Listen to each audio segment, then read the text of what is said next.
Mesdames, Messieurs, bonjour. Très heureux de vous retrouver pour cette nouvelle émission Power Boost. Alors, vous allez retrouver dans cette édition un éleveur très particulier et bien sûr des nouveautés en matériel. Top départ pour cette nouvelle émission Power Boost.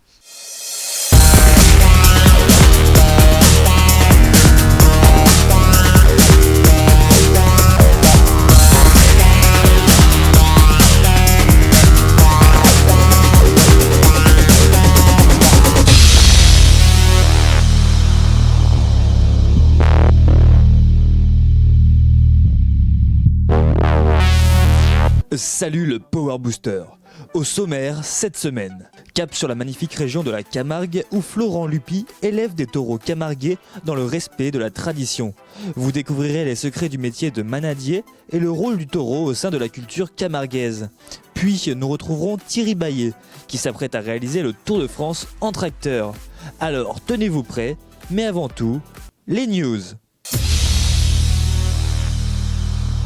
Le spécialiste néerlandais des automoteurs Vrodo a présenté le nouveau VT 7138 doté d'un moteur Scania V8 Stage 5 avec un couple de plus de 3250 Newton à 1350 tours minute qui fournit une puissance maximale de 710 chevaux. La construction est compacte en combinaison avec des essieux directeurs, ce qui rend la machine plus maniable et rapide dans les virages en fourrière.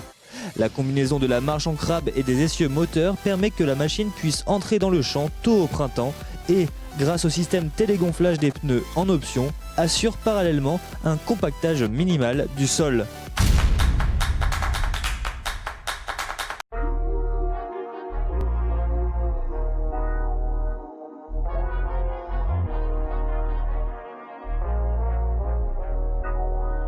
Bonjour Florent. Bonjour. Alors Florent, tu es un éleveur un petit peu particulier, raconte-moi. Oui, eh bien, nous élevons des taureaux de race Odibiou. C'est la race de taureaux qui vit en Camargue.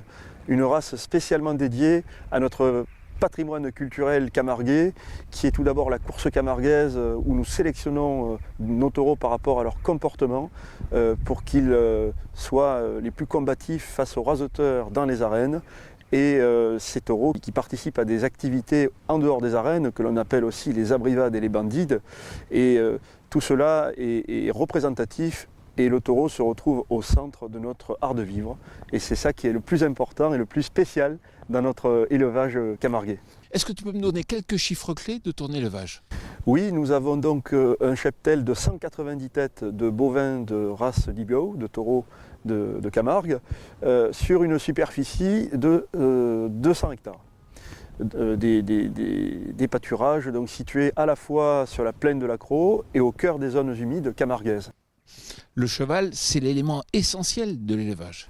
Le cheval, c'est notre partenaire privilégié de travail. Sans lui, nous ne pourrions accomplir aucune activité vitale pour l'élevage, que ce soit au niveau des soins à apporter à nos taureaux lorsqu'il faut les trier pour les soigner en cas de boiterie ou de combat entre les taureaux qui peuvent aboutir à des blessures qui peuvent être graves, et aussi bien aussi pour les activités professionnelles de la manade, lorsqu'il faut trier les taureaux pour les courses camarguaises, pour les abrivades, les bandides, et bien sûr lorsque nous identifions les veaux de l'année qui ont un an lors de la ferrade, eh bien, tout cela se fait grâce au cheval. Et pour le faire devenir chevronné, il faut en général 2 années de travail, de dressage pour le familiariser auprès des taureaux. Et le cheval ensuite a un instinct formidable où il comprend et devine parfois même notre souhait de trier le taureau. C'est vrai qu'ils sont particulièrement calmes. Moi, ce qui m'a marqué là, en te voyant un peu travailler, c'est le fait que tu es totalement inséré dans ton environnement.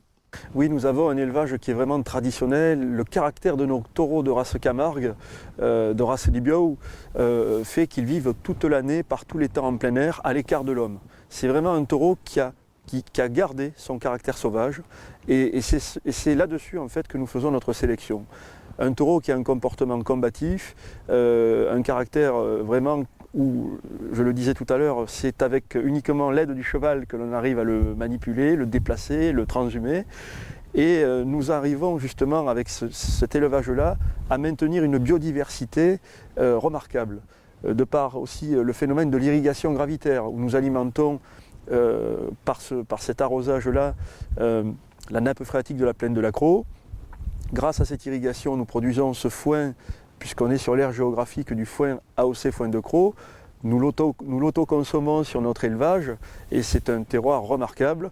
Oui, mais tu sais, dans l'émission Power Boost, on aime bien donner un peu des idées. Est-ce que ça marche ou pas aujourd'hui d'être éleveur comme ça à Manadier?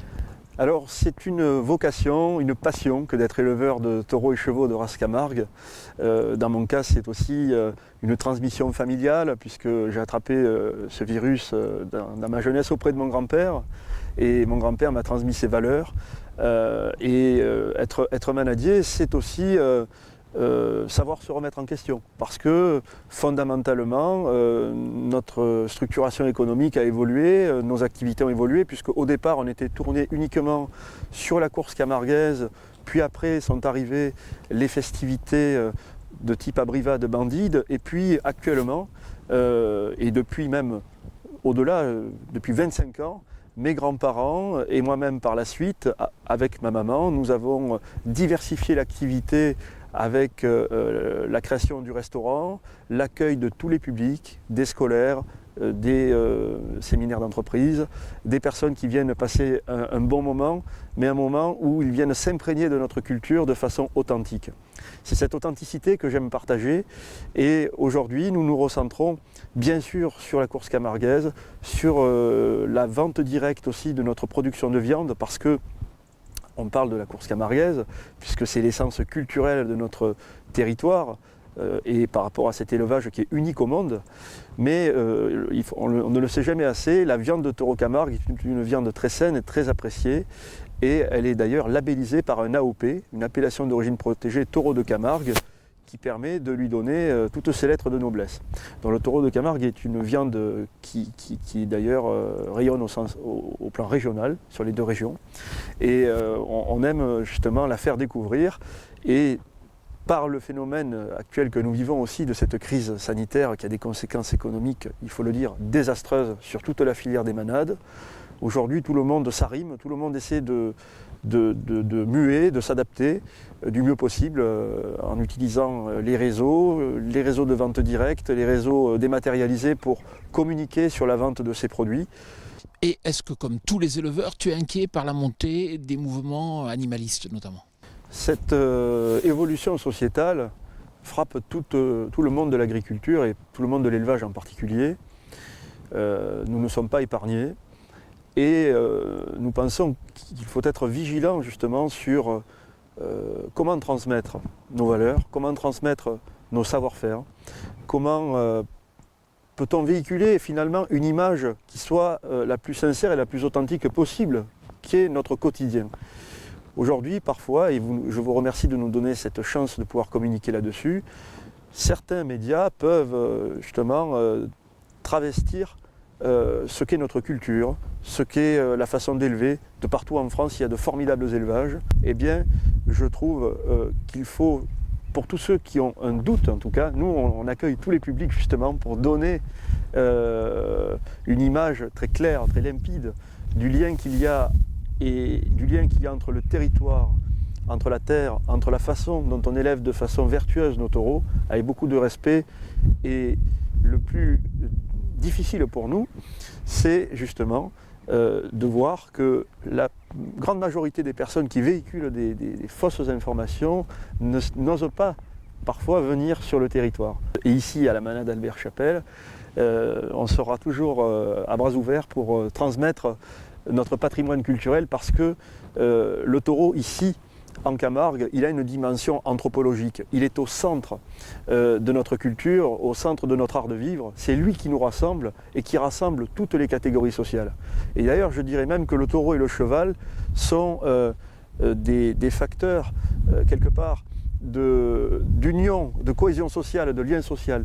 Le taureau, à travers les raseteurs, même les gardiens, fait se rencontrer tout type de personnes qui ne se seraient pas rencontrées s'il n'y avait pas le taureau. Et quelque part, le taureau et le cheval de race Camargue sont des traits d'union qui nous rassemblent. Merci Florent. Merci infiniment de nous avoir accordé ce temps et surtout de se retrouver avec vous au cœur de la manade. On va aller voir les taureaux là. Allez, on va aller à camper les Biaous. Allez, on y va.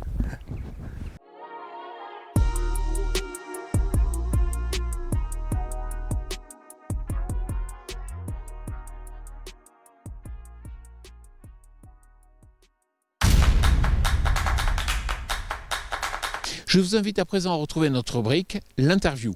Thierry, tu vas faire le Tour de France en tracteur, mais il faut être fou pour faire ça. Je ne sais pas s'il faut être fou, mais en tout cas, c'est une bonne occasion d'aller retrouver un public que l'on a peut-être un peu perdu de vue, nous agriculteurs, quoi. C'est vraiment le Tour de France? Alors, ce sera en 4 étapes, donc avec des circuits qui partiront de Paris pour aller en Bretagne, dans le nord. Ensuite, on fera le sud-est et puis après le sud-ouest, donc sur 4 périodes différentes, à des moments où j'ai aussi un peu de temps en dehors de mes activités d'exploitation agricole, quoi, voilà.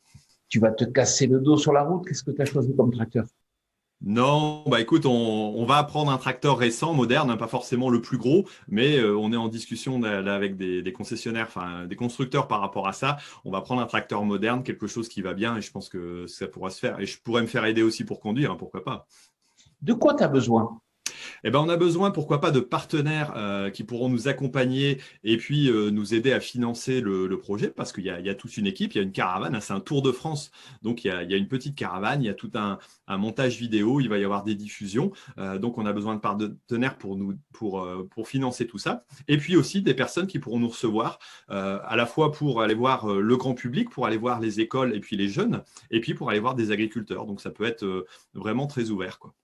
Tu vas dormir dans une petite remorque à l'arrière du tracteur?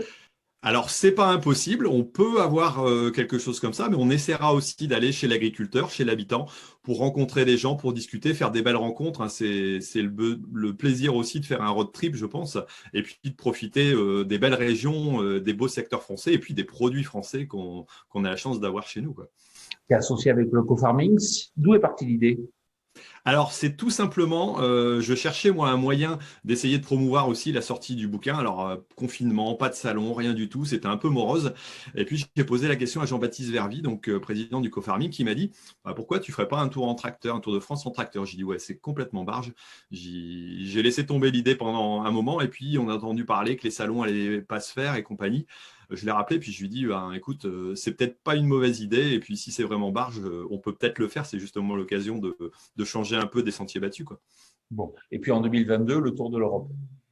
Pourquoi pas, et puis 2023, le Tour du monde, mais en tracteur, ça sera un petit peu compliqué quand même, je pense, donc on verra bien. En tout cas, Power Boost, on est à fond avec toi. Eh ben, merci Jean-Paul, merci beaucoup. À bientôt. À bientôt.